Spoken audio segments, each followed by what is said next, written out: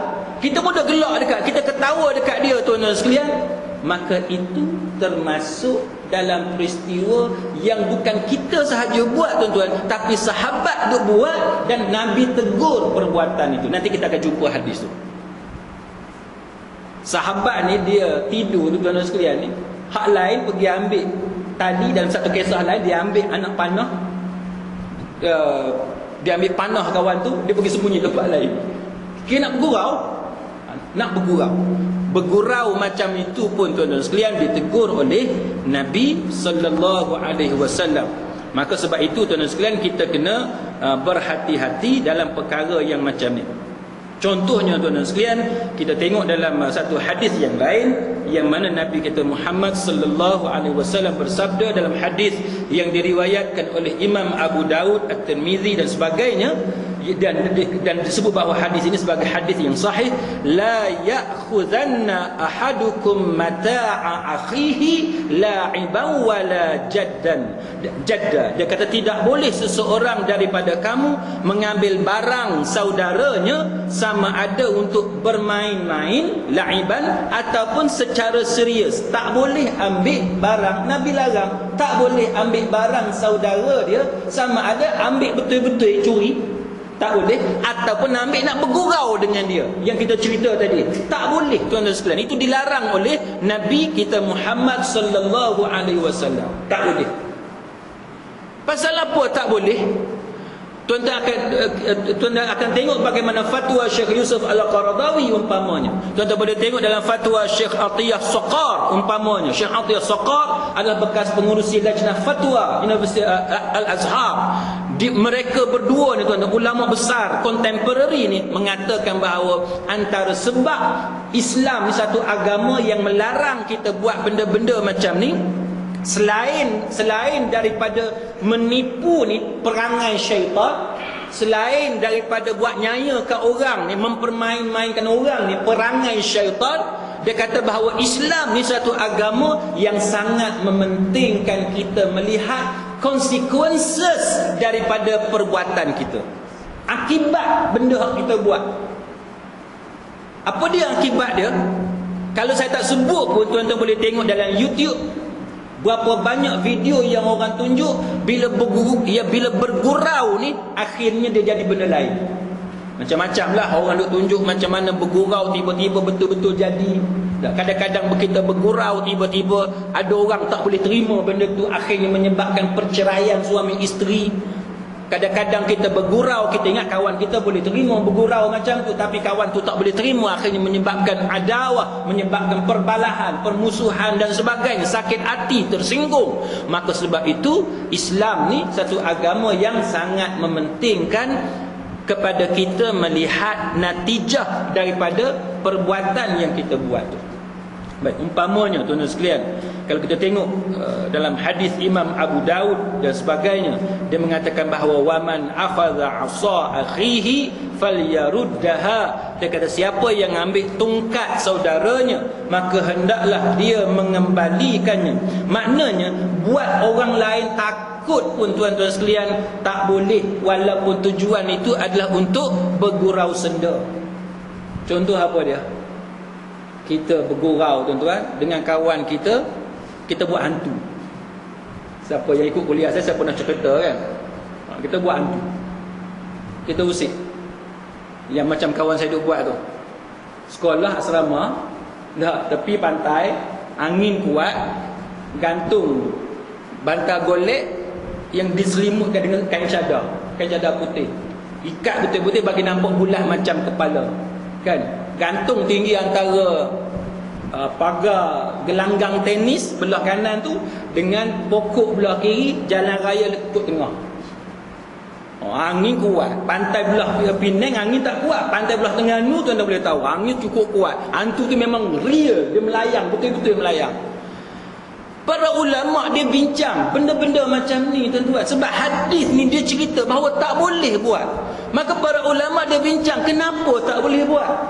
Maka kesimpulan dia tuan-tuan sekalian ialah antaranya, tuan-tuan boleh tahu dah orang tu ada jantung ke tak ada jantung. Jantung ada lah, penyakit jantung ada ke penyakit jantung, ada penyakit jantung ke tak ada penyakit jantung, kita tak tahu.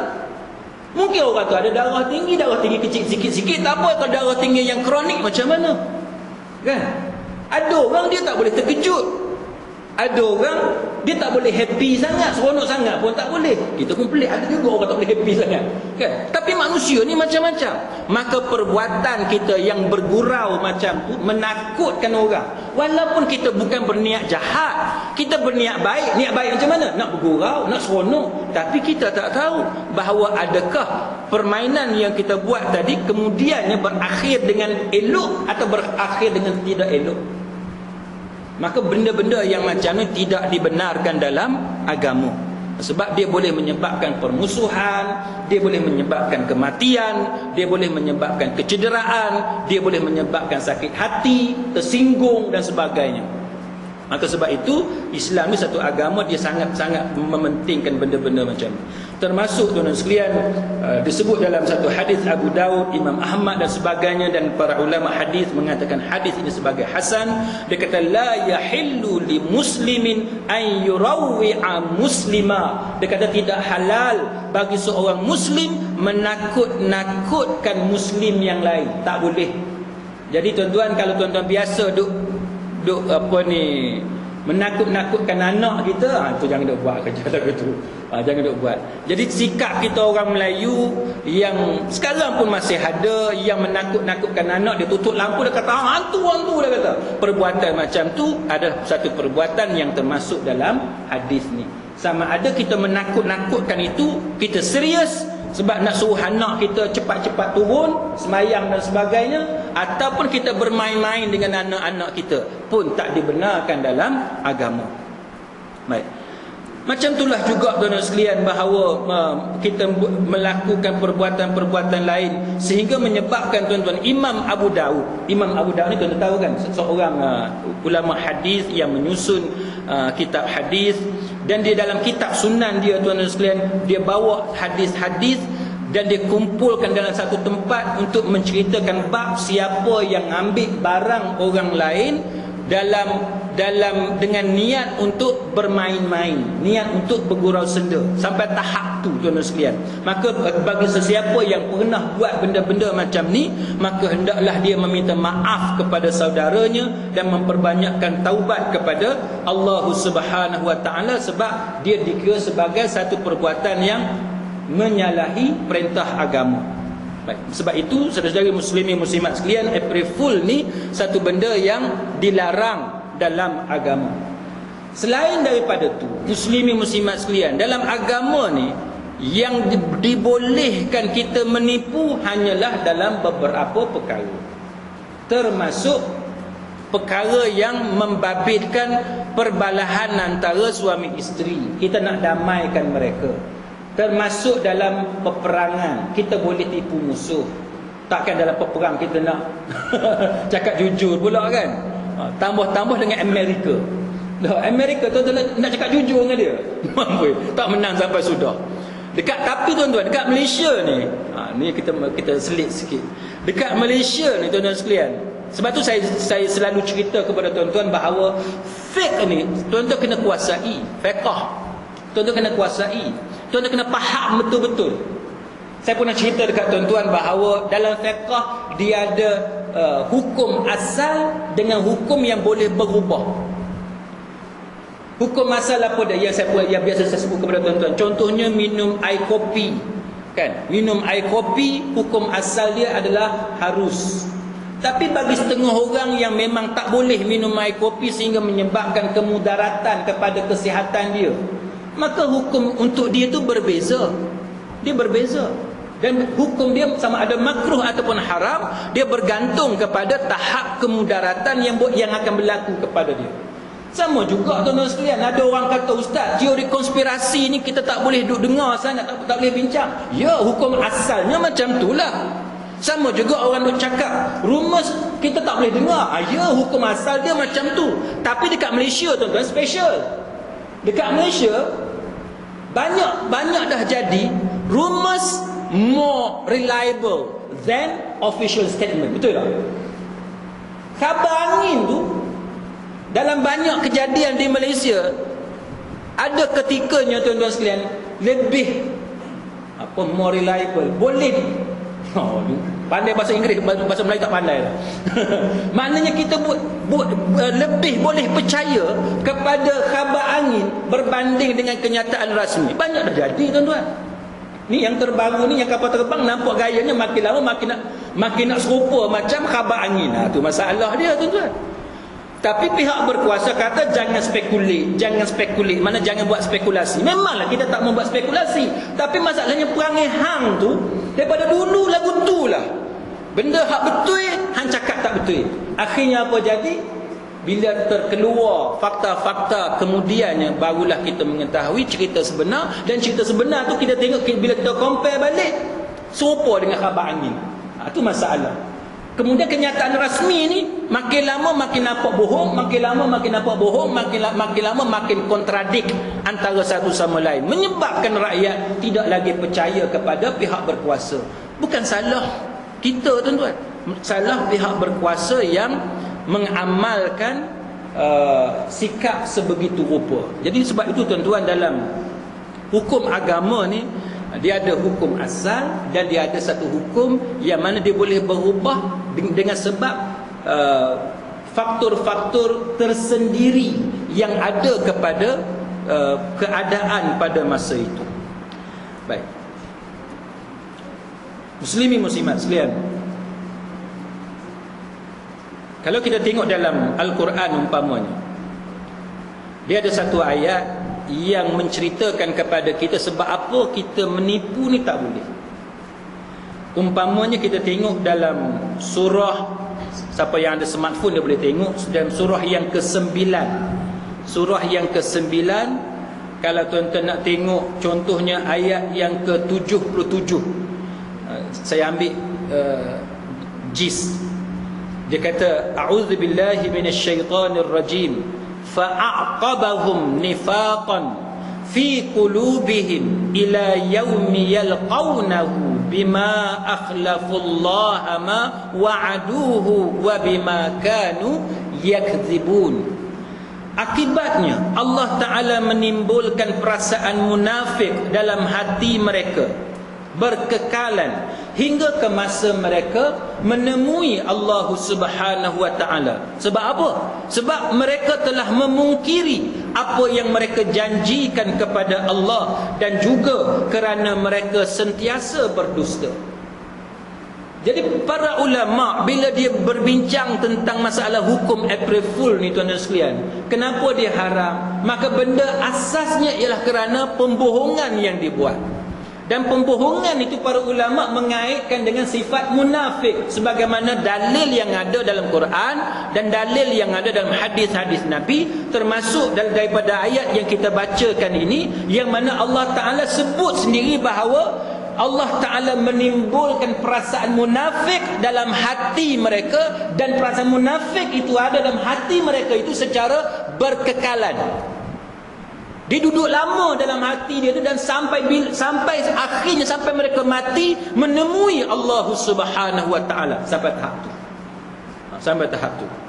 Maka sebab itu dan Allah Ta'ala menyebut bahawa punca kepada timbulnya sifat munafik dalam hati mereka sebab ada dua perangai yang mereka buat.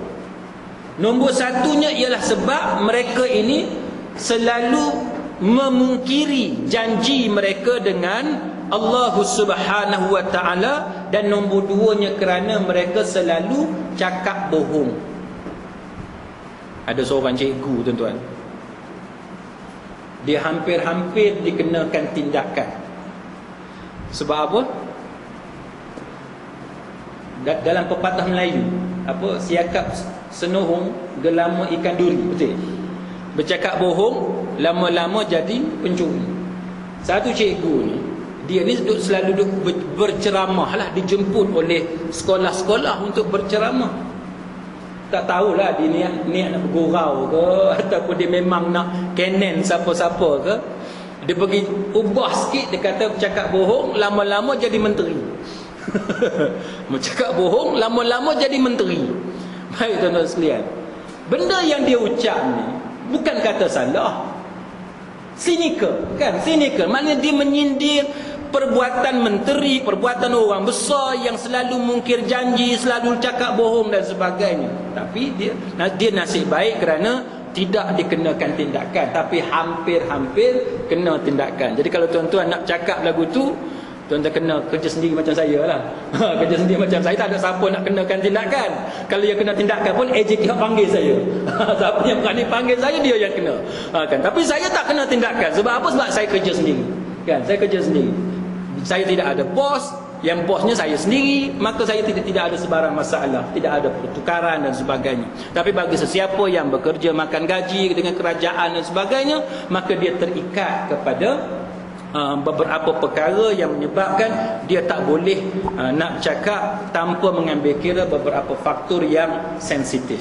Baik, kita balik kepada kitab kita ni, muslimin muslimat sekalian. Jadi dalam masalah April Fool itu jawapan dia haram. Kita tak boleh. Jadi kita jangan nak bergurau, kita nak cakap bohong, tak boleh.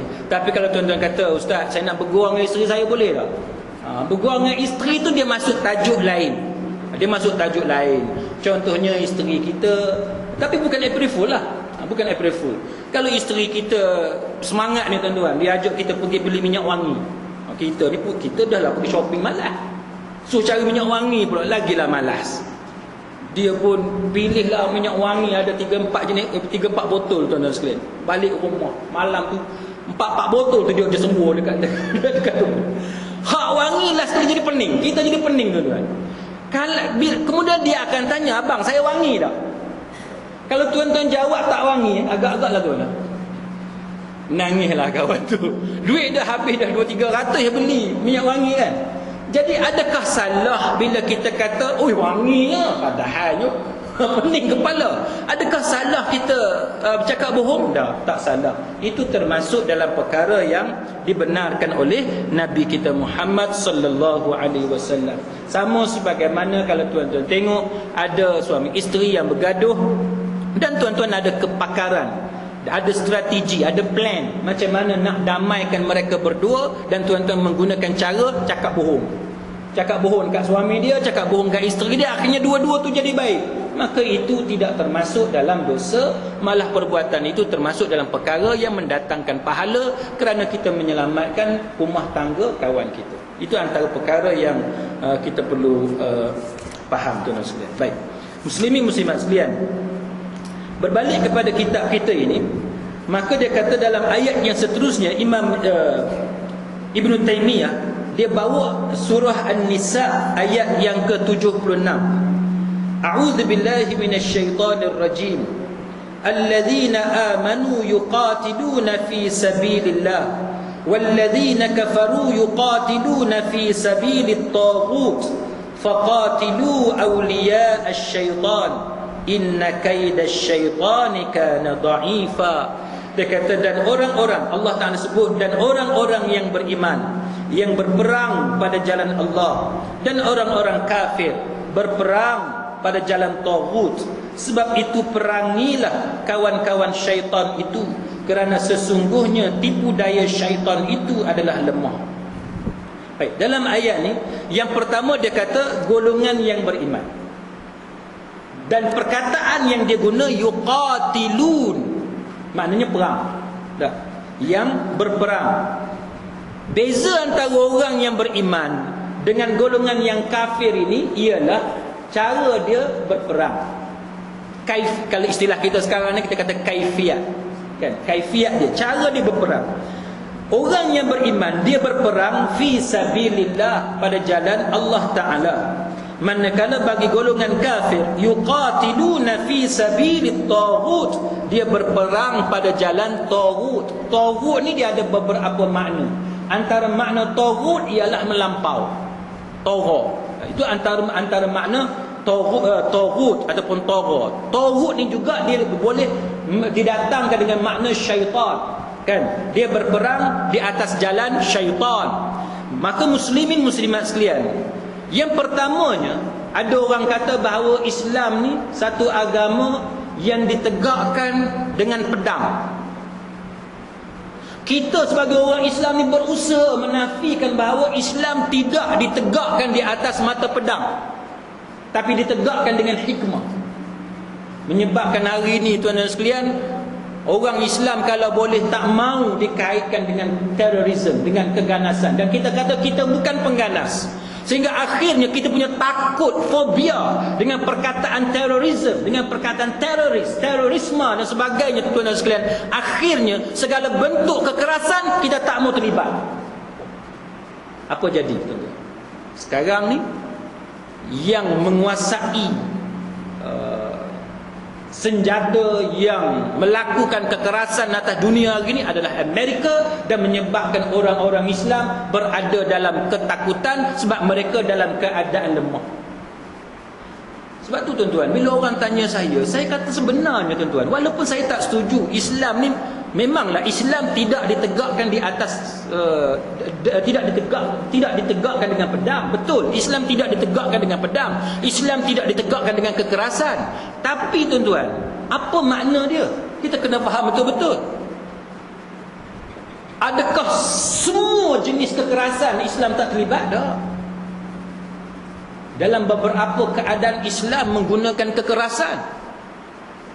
Sama ada kamu bayar jizyah, kan, ataupun kamu memeluk Islam, atau kamu menerima serangan daripada kamu. Apa maknanya? Kalau orang kata langsung tidak ada kekerasan, saya tak setuju. Maknanya Islam juga mengajar kepada kita kekerasan. Cuma tak boleh paksa orang tu masuk Islam, itu je. Paksa orang masuk Islam tak boleh. Tetapi kekerasan adalah perlu supaya musuh gentar kepada kita, supaya musuh takut. Tuan-tuan tengoklah dalam masyarakat kita, siapa yang jadi lembek? Apa jadi? Bukan orang kesian kat dia, orang pijak kepala dia. Itu perangai manusia. Sebagaimana sekarang, tuan-tuan tengok sekarang dengan Amerika, siapa berani? Semua orang takut. Amerika dituduh kita pengganas, padahal dia yang jadi pengganas. Ada siapa berani kata dekat Amerika pengganas? Ada. Yang berani kata pengganas hanyalah orang macam kita. Tapi kerajaan Islam tak berani panggil Amerika sebagai pengganas. Ini contoh, tuan-tuan sekalian. Tak payah Amerika, tuan-tuan. Nak kata sikit dekat Boeing pun tak berani. Kata pun kata perli kok jauh je. Punya takut tu, tuan-tuan. Pasal apa? Sebab kita lemah. Sebab kita lemah. Kita tak puas hati dengan Rolls Royce pun lagu tu juga. Kata kok jauh. Pusing kok jauh. Sebab apa? Sebab kita lemah.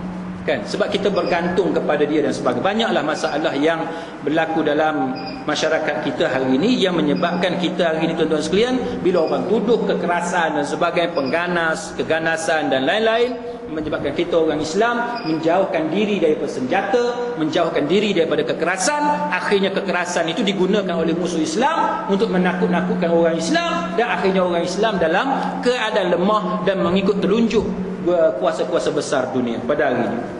Baik. Faqatilu awliya asy-syaitan. Dia kata bahawa sebab itu perangilah kawan-kawan syaitan itu, awliya asy-syaitan. Allah Ta'ala dia perintahkan kepada kita supaya memerangi wali-wali syaitan, awliya asy-syaitan. Perintah Allah Ta'ala supaya kita memerangi wali-wali syaitan. Sekarang ni siapa dia wali syaitan? Maka dalam ayat yang kita baca ni, yang menjadi wali syaitan ialah golongan kafir yang berperang pada jalan Taghut. Soalannya, adakah kita pada hari ini memerangi golongan kafir yang berperang pada jalan Taghut? Tidak. Sebab apa tidak? Sebab kita lemah. Sebab kita tidak ada kekuatan, kita tidak ada ilmu yang mencukupi, tidak ada teknologi yang mencukupi untuk menentang apa yang disebut sebagai wali-wali syaitan, awliya asy-syaitan, wali-wali syaitan. Walaupun perintah daripada Allah Ta'ala supaya kita memerangi wali-wali syaitan. Dan Allah Ta'ala dia bagi pengharapan kepada kita, inna kaidasy-syaitani kana dha'ifa. Sesungguhnya tipu daya syaitan itu adalah lemah. Jangan kita takut dengan tipu daya syaitan. Allah Ta'ala kata tipu daya syaitan itu adalah lemah. Maka Allah Ta'ala dia bagi harapan kepada kita supaya kita bersemangat, ada kekuatan untuk lawan syaitan. Sebagaimana yang kita pernah cerita sebelum ini tentang Abdullah yang dikenali sebagai nama Himar, kan? Abdullah yang dikenali dengan nama Himar. Bila para sahabat pukul dia sebab dia minum minuman keras, dia minum arak, maka ada sahabat yang mencaci cerca dia. maka Nabi larang dia, dan Nabi larang para sahabat daripada mencaci cerca Abdullah ini. Dan Nabi kata bahawa hati dia sangat menyintai Allah dan Rasul. Maka sebahagian muhaddisun kata cara Nabi sebut itu adalah untuk menyatakan bahawa kita, Abdullah itu termasuk kita semualah, bahawa kalau kita buat jahat sekalipun tuan-tuan, bukan kata pintu tu tertutup kemas sehingga kita tidak ada ruang untuk menyintai Allah dan Rasul. Kadang-kadang kita menyintai Allah dan Rasul tapi kita tersilap, kita terbabas. Sebagaimana dalam masalah Nabi Adam AS, Allah Ta'ala cerita wa asa Adam rabbah fanasiya wa lam najid lahu azma. Allah Ta'ala sebut bahawa Adam itu telah berlaku derhaka kepada Allah Ta'ala dengan mendekati pokok khuldi. Maka bila dia mendekati pokok khuldi, Allah Ta'ala menyebut bahawa Adam AS ini dia menggunakan istilah fanasiya, dia lupa. Walam najid lahu azma, dan dia tidak ada keazaman yang kuat untuk menentang Allah Ta'ala. Ada orang tanya, nanti akan ada orang tanya, apa beza maksiat yang dalam keadaan lupa dengan maksiat yang tak lupa? Apa beza maksiat yang kita buat dalam keadaan ada keazaman yang kuat dengan yang tidak ada keazaman yang kuat? Beza dia senang je tuan-tuan. Contoh, tuan-tuan buat satu benda dosa. Sebelum kita bagi contoh buat dosa, kita bagi contoh buat trafik lah senang. Nah, kesalahan trafik. Tuan-tuan dalam keadaan tidak ada keazaman yang kuat untuk melanggar undang-undang trafik dengan orang yang ada keazaman yang kuat untuk langgar undang-undang trafik. Ada beza? Ada beza.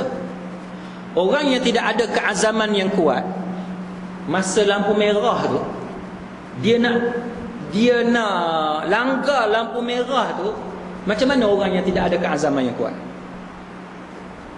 Dia serba salah, betul tak? Dia tidak ada confident, dia serba salah. Nak pi tak pi, nak langgar lampu merah ke tak langgar lampu merah? Kemudian dia ambil keputusan untuk langgar lampu merah, kan? Bila dia langgar lampu merah tuan-tuan, jantung dia dudak kan? Pasal apa? Sebab dia tidak ada keazaman yang kuat untuk langgar lampu merah. Berbeza dengan orang yang ada keazaman yang kuat. Dia tengok daripada jauh lagi. Dia kata hijau ke merah aku tak kira, aku nak langgar juga. Dia tekan dengan penuh confident, dengan penuh keyakinan diri. Dia tekan, dia tak kira, dia langgar juga. Apa nak jadi, jadilah. Kalau polis tahan dia boleh siap argue lagi dengan polis. Tu orang yang ada keazaman yang kuat. Dia kata, cik nampak macam mana?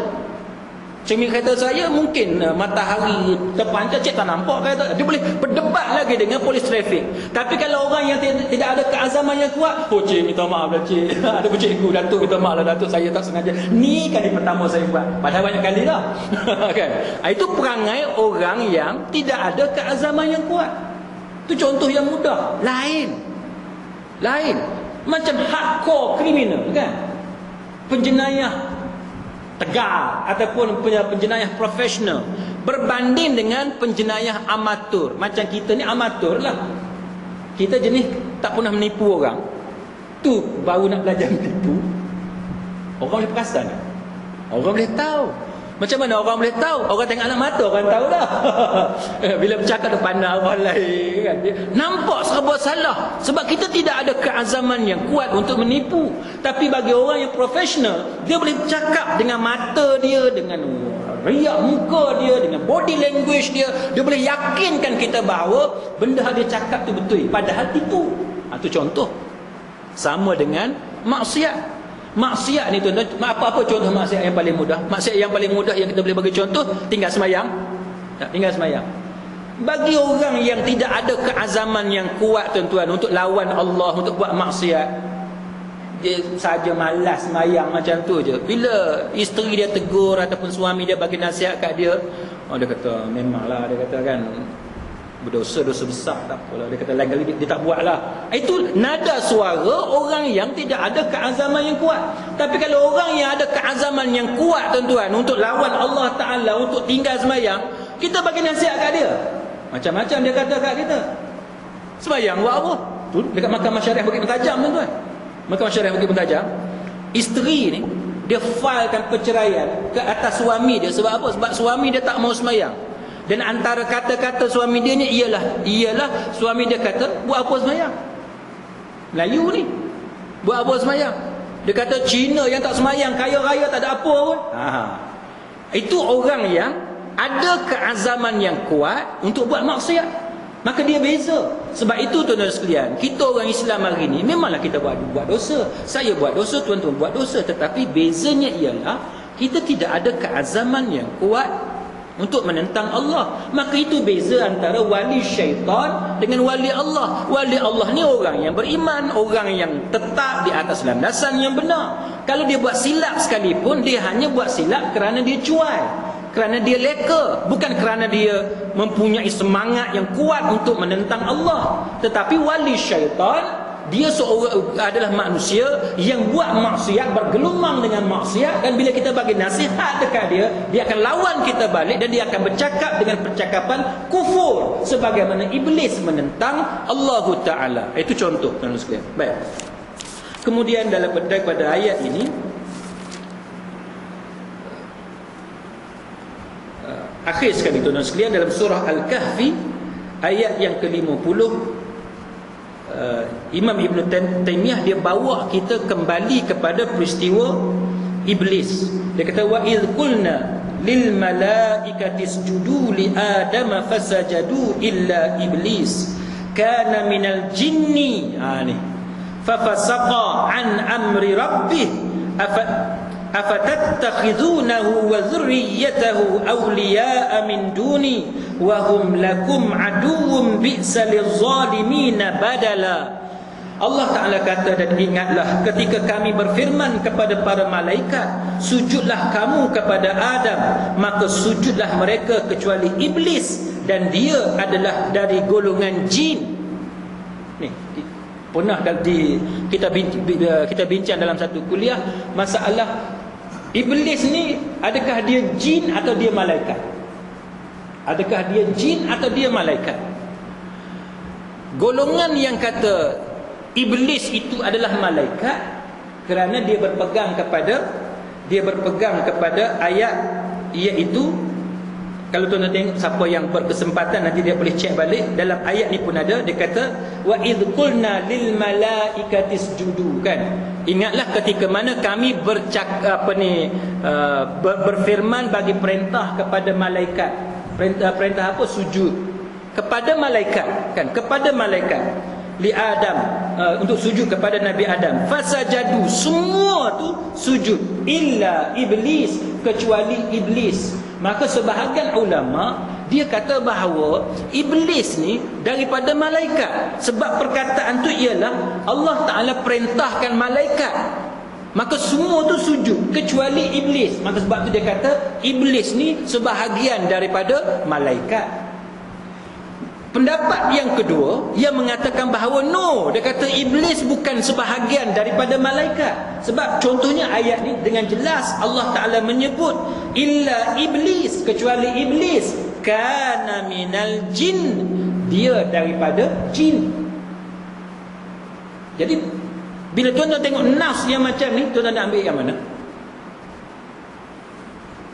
Tuan-tuan nak ambil yang mana? Tuan-tuan nak ambil iblis tu sebenarnya daripada golongan malaikat sebagaimana pendapat yang pertama, ataupun tuan-tuan nak ambil pendapat yang kedua? Dia kata ayat ni terang sebut kana minal jin, dia daripada golongan jin. Tuan-tuan nak ambil yang mana? Jin, kan? Jin. Dan itu pendapat yang rajih, pendapat yang paling kuat, yang terkuat. Sebab apa? Yang pertamanya, ayat ni jelas sebut dia daripada golongan jin. Itu nombor satu.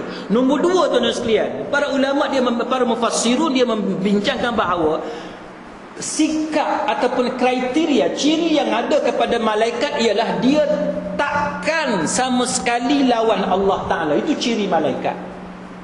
Ciri malaikat, dia takkan lawan Allah Ta'ala. Dia tidak akan derhaka kepada Allah Ta'ala. Itu ciri malaikat, sebagaimana yang pernah kita bincang dalam tafsir surah At-Tahrim. Dia tidak akan berlaku derhaka kepada Allah Ta'ala. Itu kriteria utama malaikat. Maka sebab itu pendapat yang kedua itu adalah pendapat yang lebih tepat, yang lebih kuat jika dibandingkan dengan pendapat yang pertama. Baik, dia kata fafasaqa an amri rabbih, maka dia derhaka kepada perintah Tuhan dia. Afatattakhidunahu wa dzurriyyatahu awliya'a min duni, maka Allah Taala kata, tanya dekat kita balik, apa patutkah kamu ambil dia? Ambil siapa? Iblis. Patutkah kamu ambil dia, yakni iblis dan keturunannya sebagai aulia? Aulia ni kalau bahasa Melayu kita dalam konteks perbincangan kita malam ni, aulia tu ialah jamak kepada wali. Adakah patut kamu ambil dia sebagai wali selain min duni, selain daripada aku? Sebab tu kita sebut bahawa aulia atau wali ni ada ketikanya dia bermaksud pemimpin, ada masanya dia bermaksud kawan ataupun teman, ada ketikanya dia bermaksud pembantu ataupun penolong dan sebagainya. Dia tengok kepada konteks ayat yang terbabit. Wa hum lakum aduwwum bi'sa lizzalimin badala, sedangkan mereka adalah musuh kamu, amatlah buruklah iblis itu sebagai pengganti daripada Allah bagi orang-orang yang zalim. Tuan-tuan sekalian, maka soalannya, adakah ada di kalangan manusia yang mengambil iblis sebagai pemimpin ataupun sebagai kawan? Jawapan dia, kita tak payah pergi jauh, kita tengok keliling kita pun kita dah tahu dah. Ada orang yang ambil syaitan ini sebagai pemimpin dia, sebagai ikutan dia, sebagai kawan dia, sehingga menyebabkan orang seperti ini dia meninggalkan Allah Ta'ala. Contohnya, tuan-tuan sekalian, kalau tuan-tuan tengok bagi sesiapa yang minat muzik, ada muzik-muzik yang menyembah syaitan. Dulu-dulu saya ingat masa zaman saya sekolah menengah pun dah ada dah. Kan? Kita buat jari kita lambang tertentu, itu adalah lambang orang yang menyembah syaitan. Dulu pun yang bersibuk dalam negara kita isu budak-budak sekolah ni dulu? Black metal dan sebagainya, yang kencing atas Quran, pijak Quran di Sungai Petani dan sebagainya. Itu semua contoh. Kalau orang kata, Syekh, ada kau orang menyembah setan ni? Jawapan dia, ya. Tak payah pergi jauh. Yang duk berlaku dalam negara kita, dalam kawasan kampung kita, negeri kita, sudah cukup untuk menunjukkan kepada kita bahawa memang ada manusia yang menjadikan iblis dan syaitan ini sebagai pemimpin dia, sebagai kawan dia, sebagai tempat dia bergantung. Kita tak payah cerita, kita tak payah pergi jauh, kita tak payah pergi bercakap tentang artis barat, kan, seperti Lady Gaga yang bad romance. Saudara tengok dalam YouTube macam-macam, dengan tanduk, dengan tatu dan sebagainya, gambar yang lukis pada badan, yang menjadi bukti jelas menunjukkan bahawa artis barat ini memang sebahagian daripada mereka adalah menyembah syaitan. Kita pula pergi menyanyi, duk ikut menyanyi lagu tu. I want everything, Lady Gaga kata, because it's free. Sebab dia percuma. Tuan-tuan ikutlah nyanyi lagu tu. Itu contoh nyanyian yang menyembah syaitan. Anak-anak kita menyanyi. Yang kita ni pula tak reti bahasa Inggeris. Baguslah anak aku pandai pencakap orang putih. Kita punya bagus, kita tak tahu apa-apa. Ini masalah dia, tuan-tuan. Sebab tu kita, tuan-tuan, kena belajar berdasarkan kepada ilmu contemporary. Yang kata ilmu contemporary ni benar-benar macam ni lah. Sebab tu di setengah-setengah kuliah saya, tuan-tuan, saya namakan kuliah saya itu sebagai fiqh contemporary, fiqh semasa. Ada orang kata, ustaz buat apa duk mengajar fiqh semasa, baik belajar hadis. Ni masalah orang tak faham ni. Fiqh semasa pun, bila kita cakap bab fiqh semasa pun, kita berpandukan kepada Quran dan hadis. Pengajian hadis, cara pengajian dia lagu lain, tapi dia guna hadis. Fiqh semasa pun, tuan-tuan, cara pengajian dia tak sama dengan pengajian hadis, tetapi dia juga berpandukan kepada Quran dan hadis. Bukan kata kita pergi ambil benda lain, tak, kita ambil Quran dan hadis. Tetapi fiqh semasa ni sebab kita ada isu setempat, kita ada masalah semasa yang mana perlu kita petik isu itu untuk kita highlight kepada masyarakat, Dan untuk bagi masyarakat faham, panduannya tetap daripada Al-Quran dan hadis Nabi sallallahu alaihi wasallam. Cuma kita tak mengaji dah sanad, kita tak mengaji dah bab-bab tu, kita cuma buat ringkasan, ni hadis daripada Nabi, hadis yang sahih, cerita dia macam ni. Nak cerita bab sanad, dia kena pergi kepada kelas-kelas hadis yang dikendalikan oleh ulama-ulama yang pakar dalam bidang hadis. Baik, jadi muslimin muslimat sekalian, akhirnya dia kata bahawa amatlah buruk iblis itu sebagai pengganti daripada Allah bagi orang-orang yang zalim. Sebab apa zalim? Sebab wad'a syai' fi ghairi mahalli, letak satu benda tak sesuai dengan tempat dia, maka dia seorang yang zalim. Sepatutnya wali dia adalah Allah, tetapi dia pergi ambil wali dia adalah iblis, adalah syaitan. Sepatutnya wali kita, teman rapat kita adalah orang-orang soleh, orang-orang yang beriman. Tetapi ada manusia yang pergi mengambil syaitan-syaitan manusia sebagai wali dia, sebagai teman rapat dia. Maka sebab itu tuan-tuan sekalian, pengajian yang diutarakan kepada kita oleh Imam Ibn Taymiyah ini dengan memberikan dua benda sebagai perbandingan supaya kita faham bahawa yang kata wali Allah ni bukanlah istilah wali Allah yang orang Melayu duk biasa faham. Orang Melayu dia biasa faham wali Allah ni bila orang tu boleh berjalan atas air, tu wali Allah. Tak, bukan macam tu. Itu bukan macam itu. Karamat yang Allah Ta'ala bagi, tu keramat tu cerita lain, ma'unah, mukjizat tu cerita lain. Tapi yang kita cerita wali Allah ni ialah manusia beriman, manusia yang saleh, yang menolong, menegakkan, menyebarkan agama Allah Subhanahu wa taala berdasarkan kepada ciri-ciri yang Allah dan Rasul sebutkan. Sebab itu Imam Ibn Taymiyah dibawakan kepada kita dua perkataan ini supaya kita faham. Wali syaitan ialah yang antara yang kita sebut tadi ialah golongan yang mengikut syaitan, golongan yang bila dia berperang, dia berperang di atas jalan taghut, atas jalan melampau dan sebagainya. Maka kita berhenti setakat itu. Mudah-mudahan ada manfaat di sisi Allah Subhanahu wa taala. Ada sebarang soalan? Ada? Ya.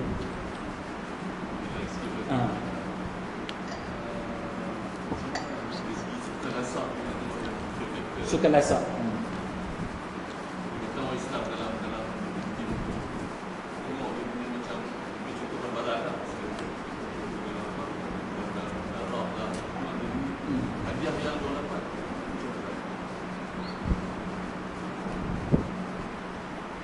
Soalannya tuan-tuan, dalam zaman kita sekarang ni dia ada jenis sukan ataupun hiburan ataupun aktiviti yang kita kata sukan ekstrim ataupun hiburan ekstrim.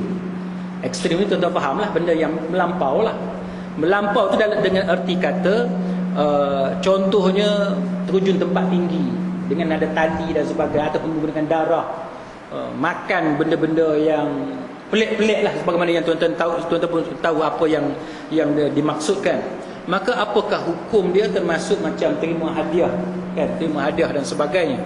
Baik, muslimin muslimat sekalian, sukan ekstrim ni kalau tuan-tuan tengok, dia sebenarnya dia sudah ada apa yang dipanggil sebagai penilaian risiko. Penilaian risiko, kan. Bila kita nak buat sesuatu aktiviti sukan ataupun bentuk hiburan, segmen hiburan macam ni, penganjur tu dia sudah buat analisa, dia dah nilai dah risiko yang akan berlaku. Contohnya risiko kematian, risiko kemalangan, risiko kecederaan dan sebagainya. Dia ada calculation dia. Baik, maka adakah hasil yang kita dapat daripada aktiviti macam ni, termasuk hadiah, adakah dia halal ataupun haram? Baik, tuan-tuan sekalian, dalam agama kita ada satu kaedah yang kita panggil la darara wa la dirar, kan? Ini daripada hadis Nabi, iaitu kita tak boleh buat benda yang mudarat dan saling memudaratkan. Kita tak boleh buat benda yang macam tu. Itu satu.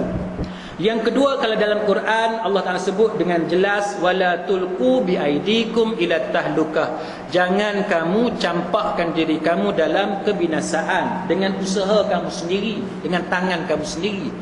Tapi soalannya ialah, adakah sukan ekstrim macam ni dia termasuk dalam kategori la darara wala dirar tadi? Adakah dia termasuk dalam apa yang kita sebut sebagai wala tulqu bi aidikum ila tahluka? Aktiviti apa pun tuan-tuan, dia ada risiko. Contoh tuan-tuan pergi berenang, ada tak risiko lemas? Ada risiko lemas. Ke tuan-tuan boleh bagi tahu tak 100% tak ada risiko lemas? Tak ada. Tuan-tuan, walaupun tuan-tuan pergi berenang dan tuan-tuan pandai berenang, tapi risiko lemas tetap ada. Cuma sebesar mana? Maka hukum tadi dia bergantung kepada sebesar mana risiko untuk berlaku kemalangan. Kalau risiko dia lebih besar untuk berlaku kemalangan daripada selamat, maka yang tu dia boleh daripada makruh sampai kepada haram. Dia bergantung kepada level mana kemudaratan yang boleh berlaku. Sama sebagaimana orang bertanya tentang aktiviti sukan payung terjun. Payung terjun tuan-tuan tahu kan? Payung terjun ni kalau tuan-tuan tanya saya dan tanya orang yang macam tuan-tuan ni, semua kata bahaya tu. Semua kata bahaya. Tapi kalau tuan-tuan tanya orang yang mengendalikan kelab terjun bebas ni, istilah dia terjun paracut dan sebagainya, dia mengatakan bahawa itu antara sukan yang mana yang dia kata lebih selamat daripada kita berada di jalan raya. Betul ya? Betul ataupun tidak saya tak tahu. Wallahu a'lam. Saya tidak tahu. Dan kalau tuan-tuan tengok dalam negara kita pun, kejadian kemalangan orang yang terjun dan payung terjun dia tak terbuka hanya beberapa kali. Maka dia bergantung kepada teknologi pada masa itu, sejauh mana dia boleh overcome masalah risiko tadi.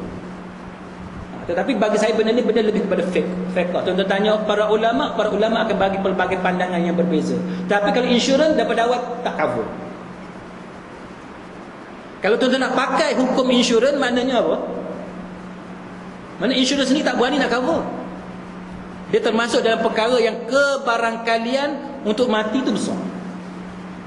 Jadi kalau tuan-tuan tanya saya tak berani nak jawab lah sama ada dia harus ataupun makruh ataupun haram. Wallahu alam, dia bergantung kepada ilmu kita. Kalau tuan-tuan tengok dan tuan-tuan rasa ini sangat bahaya kepada kita, dia boleh bermula daripada makruh sampai kepada haram. Dia takkan jadi harus. Dia takkan jadi harus. Tetapi kalau tuan-tuan tengok bahawa tuan-tuan confident dengan amalan yang ada, amalan kita lipatkan balik payung terjun dan sebagainya, dan tuan-tuan tengok bahawa tuan-tuan yakin ini ada satu sukan yang selamat, maka dia takkan jadi haram. Dia boleh jadi harus. Dia bergantung kepada keadaan, dan selepas itu dia akan bergantung pula kepada kenapa tuan-tuan terlibat dengan sukan yang macam tu ataupun dengan hiburan yang macam tu. Wallahu alam. Tetapi yang jelas, kalau seperti makan benda yang haram, itu jelas haram. Kan? Minum darah umpamanya, ini hiburan ekstrim. Minum darah jelas haram. Tapi bagi saya kalau dalam sukan payung terjun, dia boleh termasuk dalam perkara yang syubhat. Sebab tahap risiko itu dia berbeza-beza. Tahap risiko itu. Tetapi kalau dalam masalah payung terjun yang ada dua, mungkin wallahu alam, mungkin dia boleh jadi harus. Tapi saya tak berani untuk bagi pendapat apa hukum tentang keadaan yang macam tu. Tetapi kalau terjun daripada bangunan tinggi dengan hanya satu payung terjun, yang tu dia boleh pergi kepada haram. Sebab peluang untuk tuan-tuan menyelamatkan diri langsung tidak ada. Sekali dia tersilap, dia tak ada peluang untuk menyelamatkan diri. Dan benda tu bukan benda perlu, hanya untuk seronok. Jadi tuan-tuan kena nilai dari segi keutamaan. Yang kedua, soalan yang kedua, dewasa ini ramai orang awam mengambil pandangan ustaz muda, sedangkan pendapat mereka tiada dalil. Mereka mengguna alasan ulama pewaris Nabi bagi membenarkan hujah mereka. Adakah mereka ini wali syaitan? Makna ustaz tanpa dalil. Adakah mereka ni wali syaitan? Tuan-tuan, ustaz ke ke imam ke siapa ke, bila dia bercakap, nombor satunya mesti berdasarkan kepada Quran dan hadis. Baik, bab dalil ni tuan-tuan, setiap manusia ni dia berbeza.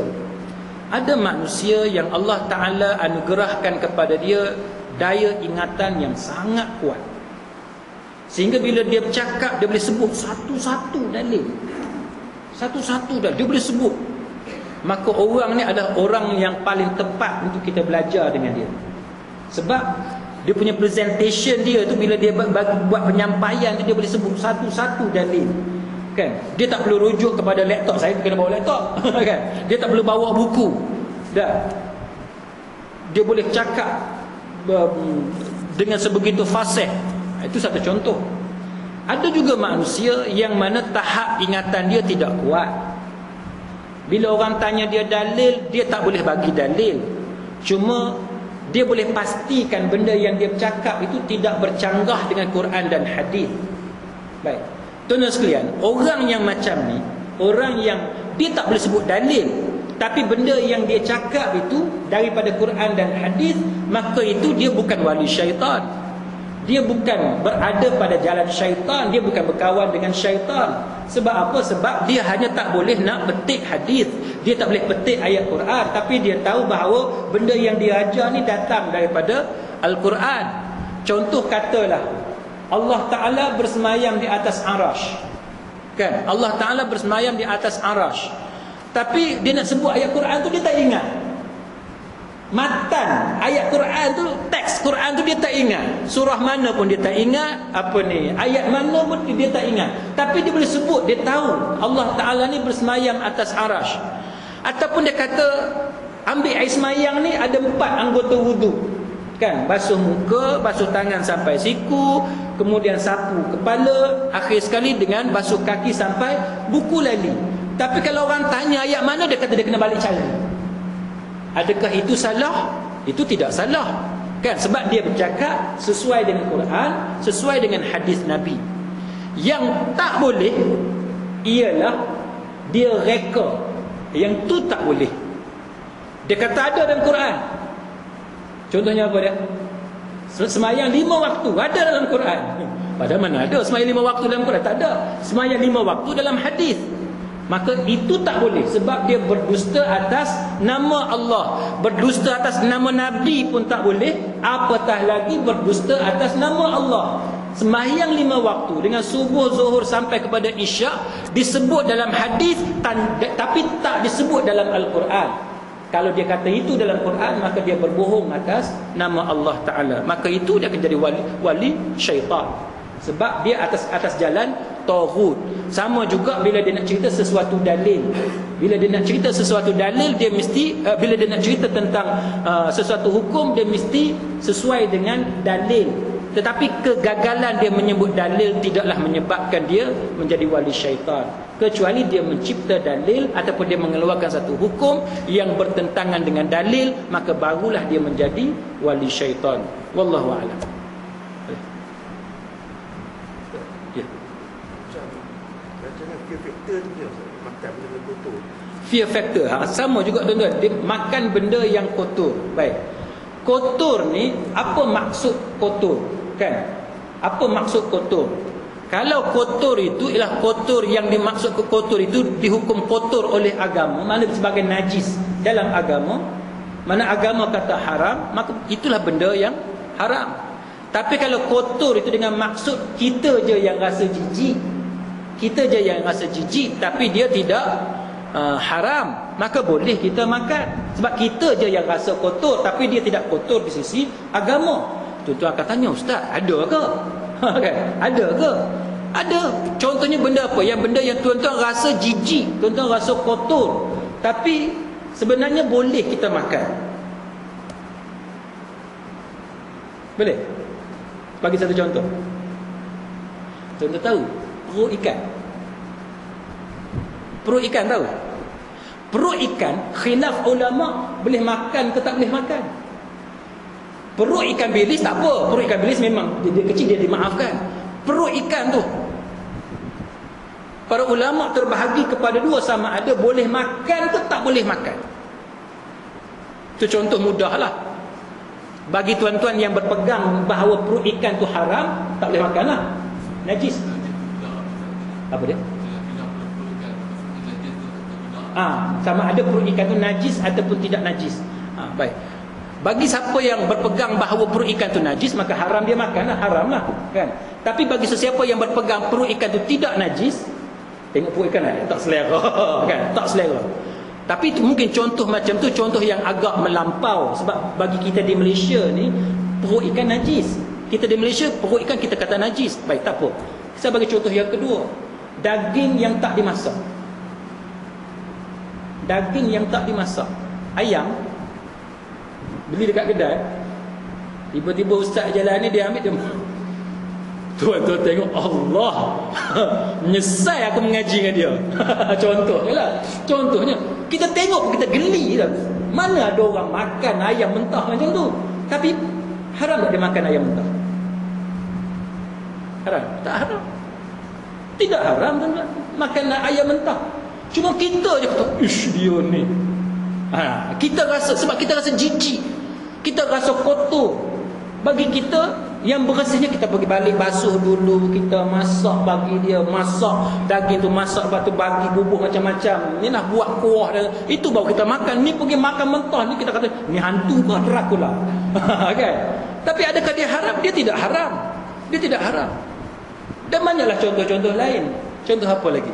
Tapi itulah satu contoh benda yang mungkin kita anggap kotor, tetapi sebenarnya di sisi agama dia tidak kotor, maka itu tidak haram. Wallahu a'lam. Ada soalan lain? Ya.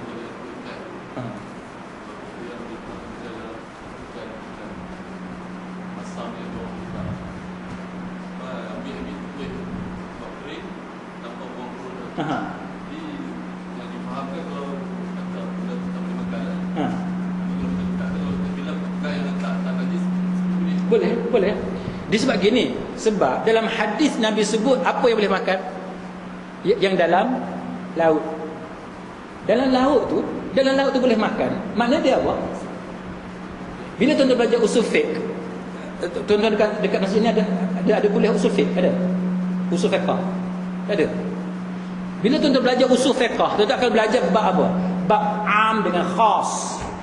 Bab mutlak dan muqayyad. Itu antara benda yang tuan-tuan akan belajar. Siapa nak jadi mufti, siapa nak jadi ulama untuk mengistimbatkan hukum, dia akan belajar usul fiqh. Jadi tuan-tuan nak kena belajar juga, bukan nak jadi ulama. Jadi ulama baguslah, tapi untuk kita memahami macam mana hukum itu dikeluarkan. Baik. Bila Nabi sebut satu benda ataupun Quran, asy-syari' ni maknanya Allah Taala lah yang membuat syariat tu. Bila dia keluarkan satu kita kata undang-undang, mana dalam laut, Nabi sebut dalam laut halal untuk dimakan. Itu apa dia? Mutlak lah. Maknanya Nabi tak sebut muqayyad dia, Nabi tak sebut syarat-syarat dia, Nabi tak kata boleh makan isi perut, tak boleh makan. Nabi tak sebut. Nabi hanya sebut hak dekat laut boleh makan. Maka hak dekat laut semua boleh makan. Kecuali dia ada kaitan dengan dalil lain, iaitu dalil tentang kemudaratan. Katalah tuan-tuan jumpa satu binatang di laut yang mana beracun, maka yang tu haram bukan sebab dia tu, tapi sebab racun dia, tuan-tuan sekalian. Sama juga dalam masalah perut tadi, perut ikan. Katalah kita buat kajian, kita dapati perut ikan tu kotor, dalam erti kata dia akan memberi mudarat pada tubuh kita, dia ada racun, contoh dia toksik kan. Kalau dia bersifat racun, maka haram kita makan perut ikan. Itu contoh. Jadi sebab itu tuan-tuan sekalian, dalam masalah perut ikan ni, kita di Malaysia kita ambil itu sebagai najis. Di Malaysia kita ambil sebagai najis. Tapi banyak tempat kalau tuan-tuan pergi ke luar negara, tuan-tuan akan jumpa pendapat-pendapat yang menghalalkan ataupun yang mengharuskan makan perut ikan. Wallahu a'lam. Ada soalan lain? Moga-moga ada pahala di sisi Allah Ta'ala. Wallahu a'lam. Aqulu qawli hadha wa astaghfirullahal azim li wa lakum. Wassalamu alaikum warahmatullahi wabarakatuh.